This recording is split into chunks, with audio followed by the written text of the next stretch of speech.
We make crosses in the greenhouse. This is St. Augustine grass here to my right, and these plants are overgrown because we want them to flower so that they can make, so that we can make crosses and generate the next hybrids to evaluate in the future that might end up in your home lawn.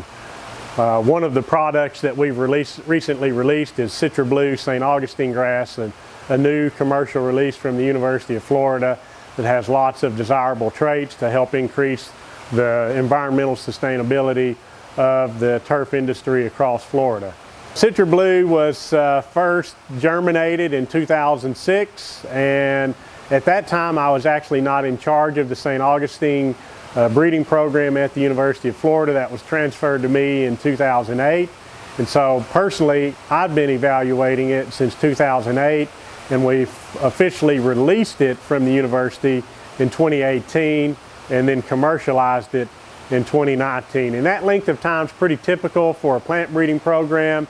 It takes a minimum 8 years or 10, 12 years to get a product from cross to release.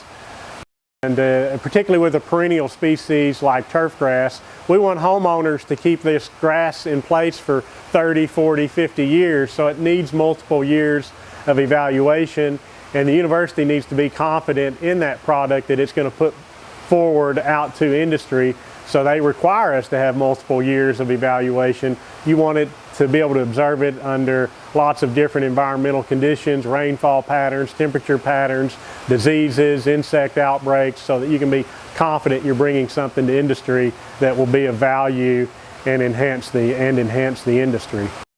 This is a St. Augustine grass flower, and I can break this off, maybe.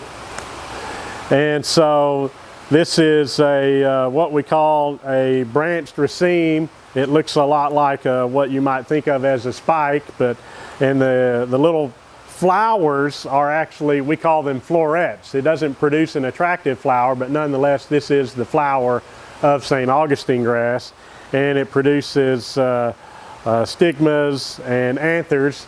Stigmas being the female part of the flower and the anthers being the male part of the flower, and we collect pollen off the anthers from one plant and use that pollen to fertilize the stigmas on another plant.